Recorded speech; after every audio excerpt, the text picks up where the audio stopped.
Olá, eu sou Ana Elisa Ribeiro, professora do Centro Federal de Educação Tecnológica de Minas Gerais, e venho nesse vídeo falar a convite da Abralic sobre alguma bibliografia para os estudos de edição. Num vídeo anterior, eu expliquei o que nós temos entendido aqui como estudos de edição de uma maneira mais ampla do que os estudos literários. Os estudos literários têm uma interseção importante, forte e relevante com os estudos de edição, obviamente. Para pensar numa bibliografia, é preciso considerar várias coisas, já que eu disse também que esses estudos têm sido entendidos assim mais recentemente. Os estudos de edição, então, eles se valem de uma bibliografia que vem de muitas áreas, que é produzida por muitas áreas. É possível tomar de empréstimo livros, obras importantes nas áreas, por exemplo, de letras, claro, mas na história, na sociologia, na antropologia, na comunicação, na biblioteconomia, só para citar algumas. É possível encontrar livros que pegam a edição de vários ângulos. Então, nós temos, por exemplo, os estudos do livro, da leitura, da escrita, estudos que têm mais a ver com os processos de edição, estudos que têm a ver com a circulação das obras e, sem falar nas materialidades. Estão pensando na edição como edição de livros, mas também como edição de outros produtos editoriais, jornais, revistas, etc. Existe uma bibliografia produzida no Brasil para o nosso contexto, sobre o nosso contexto, e uma bibliografia extensa produzida em várias partes do mundo, num contexto mais amplo do qual a gente faz parte. Então, pensando na edição, é possível também abordar aspectos, por exemplo, da formação das pessoas que atuam em edição, da nossa história de maneira assim, não só a história mais ampla da escrita, do livro, da leitura, mas a história das editoras, a história dos editores, a história de um livro em especial, a história de coleções de livros, a história da tradução. Tudo isso está nesse campo. Existe uma bibliografia esparsa, isto é, livros isolados, publicados em várias partes do país, em muitas editoras diferentes. Essa produção está bem espalhada, mas os livros feitos em coleções, eles costumam ficar um pouco mais visíveis. Eu vou citar algumas coleções de algumas editoras.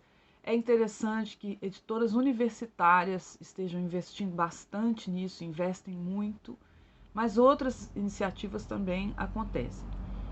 Eu vou começar por uma coleção da editora Ática, que nem é muito fácil de achar mais, mas é uma coleção chamada Múltiplas Escritas, que envolve muitas pessoas da área de letras, por exemplo, como tradutores, como revisores técnicos, uma coleção muito importante.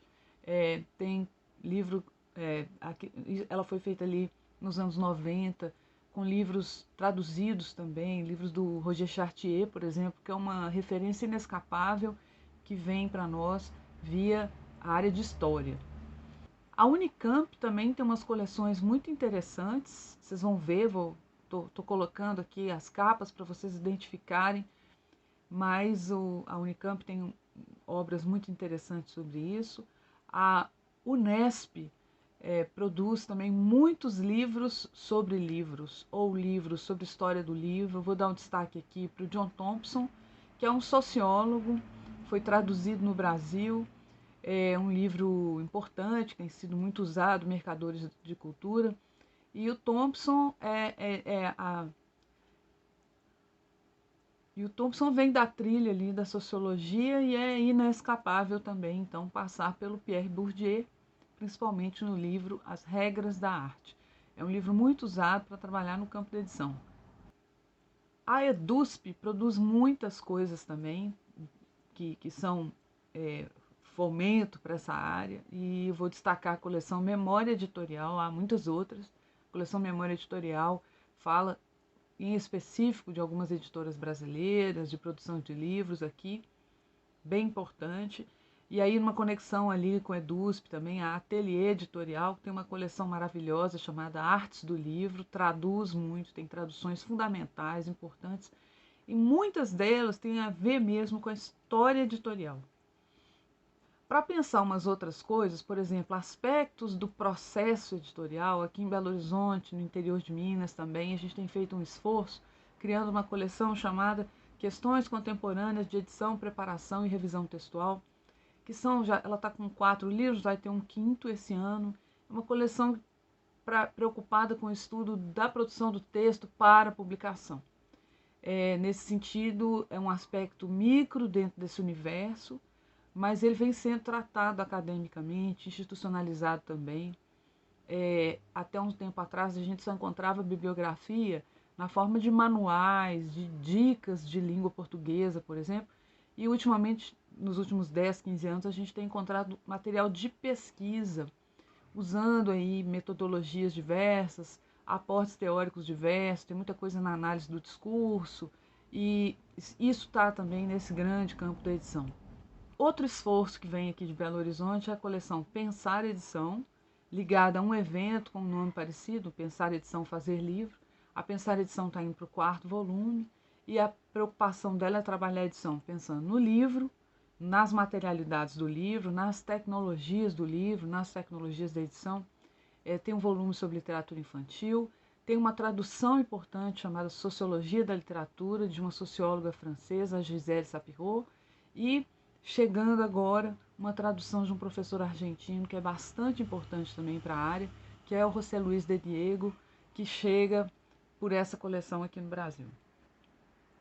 Tem umas coleções estrangeiras que são inescapáveis, são coisas maravilhosas, né? O Fundo de Cultura Econômica, editora mexicana, que tem escritórios na América Latina inteira, no Brasil não tem, já teve, mas os livros, eles têm uma coleção chamada Libros sobre Libros, que é maravilhosa. Tem livros, muitos livros sobre edição, sobre editoras. É claro que pensando no mundo espanhol, mas muita coisa serve para nós. Algumas discussões, como por exemplo a discussão sobre o independente, né? O editor independente, o livro independente, estão muito ali num livro daquela coleção que tem circulado muito no Brasil. Para falar da Argentina, uma editora pequena, muito interessante, chamada Ampersand. A Ampersand tem uma produção linda, e tem investido nesse tema, tem uma coleção chamada Scripta Manent, maravilhosa, alguma coisa dessa coleção que nós vamos traduzir aqui, mas outras editoras argentinas, inclusive universitárias também, tipo Eduvin, têm produzido muito nessa área. Sem falar nas oportunidades de troca de ideias, né, nos congressos, nos seminários, explicitamente para tratar de edição. Então, vários países têm feito isso, o Brasil está envolvido nessa história e agora, por exemplo, acabou de acontecer, infelizmente só virtualmente, o Rastros Lectores, que foi um congresso que foi primeiro no Chile, depois agora no Uruguai, né? E tem uma chance aí do terceiro ser no Brasil. A gente está super envolvido com essa discussão sob o olhar da preocupação com a edição, nesses aspectos todos. Então é importante a gente saber que tem uma produção nativa muito interessante sobre o Brasil, pelo Brasil. O Brasil tem muita história para contar, é muito pano para manga, né? Qualquer aspecto desse é importante. A gente tem pouca informação. Tem um livro de referência importante no Brasil pela EDUSP, que é o livro No Brasil, mas a gente já tem muita coisa para contar depois dele. A edição no Brasil cresceu muito, se diversificou demais e tem muita coisa para aparecer ainda, na forma dessas pesquisas que ajudam a ver, ajudam a entender, ajudam a gente a perceber a complexidade do nosso mercado, da nossa história editorial, e isso num cenário mais amplo que é o da América Latina, que tem suas peculiaridades, e depois mundial.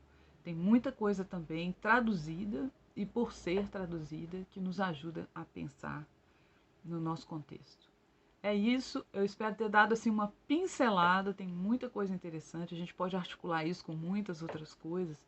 A minha pesquisa atual articula esse tipo de preocupação com as editoras, com as mulheres, né, com viés de gênero, então é possível fazer muitas conexões emprestando aí leituras de muitas áreas. Muito obrigada.